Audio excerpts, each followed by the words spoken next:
e me dirigiu sobre a visão. E que muitas pessoas hoje em dia têm perdido a visão.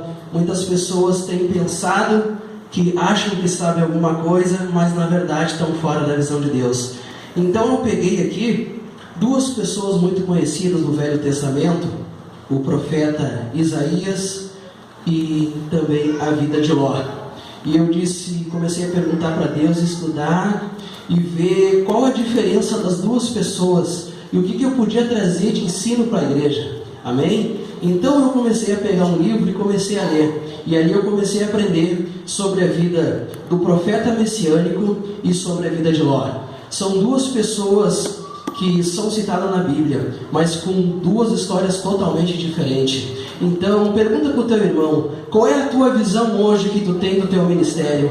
Qual é a visão que tu tem para a tua vida daqui a 10 anos? Será que a tua visão ela é construtiva? Será que daqui a 10 anos você vai ser a mesma pessoa? Ou o que você espera para a tua vida pessoal e para a tua vida ministerial? Então eu comecei a estudar e ver, e comecei a estudar um pouco mais sobre a vida de Ló.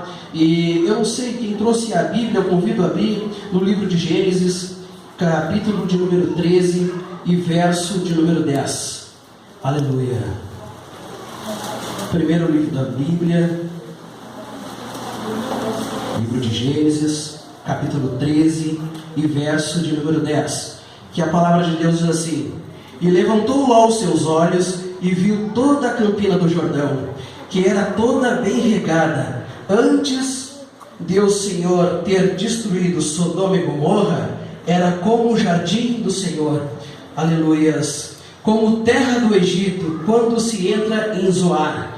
Essa palavra foi Jó falando, e a gente começa a meditar no que Jó fala. Quando Moisés escreve essas palavras que Ló falou, a gente começa a ver que a visão de Ló, na verdade, ele estava focado no quê? No natural, no nosso natural do dia a dia. Ele focou porque as campinas do Jordão, se você for procurar um pouco mais para entender, você vai ver que naquela época era muito bonito, era um lugar muito diferenciado. Então simplesmente a visão de Ló foi focada para aquele lugar. Ele ficou simplesmente na visão natural. Ele chega até a ponto, se você observar no que ele escreveu, a comparar o jardim de Deus com Sodoma e Gomorra. A visão de Ló nessa parte estava totalmente distorcida.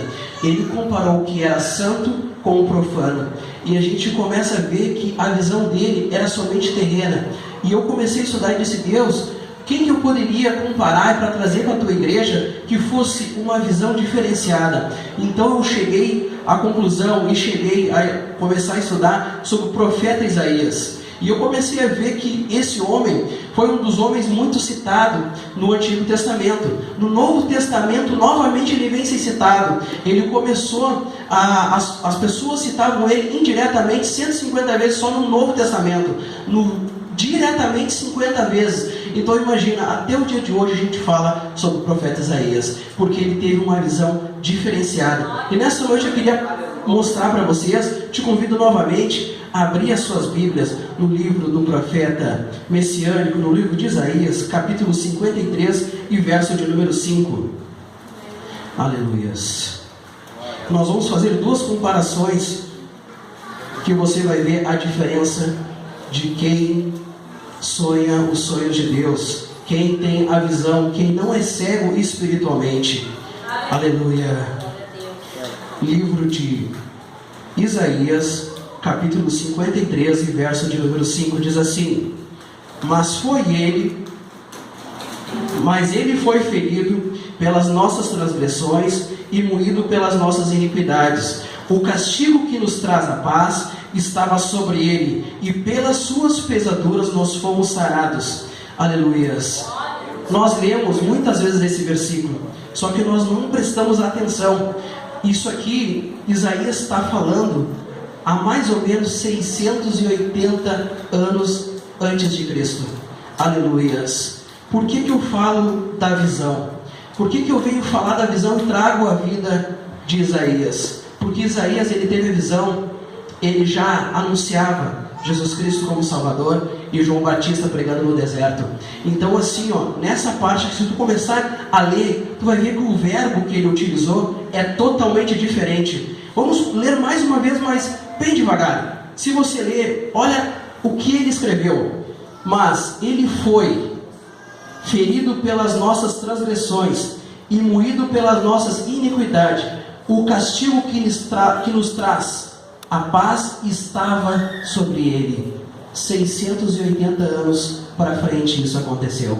Daí tu lê no livro de João, capítulo 13, 16.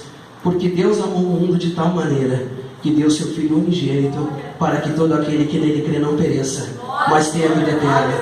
Nessa noite eu só quero te falar uma coisa, muito rápido esse estudo que eu trouxe para vocês.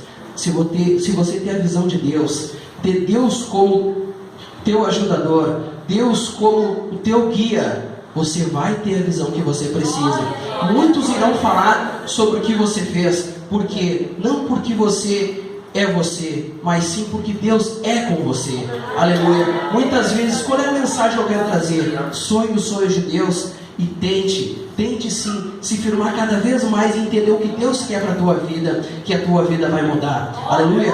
Eu te convido neste momento a glorificar e exaltar o nome do Senhor, porque Ele vive na tua vida. Irmão Pablo, obrigado pela oportunidade.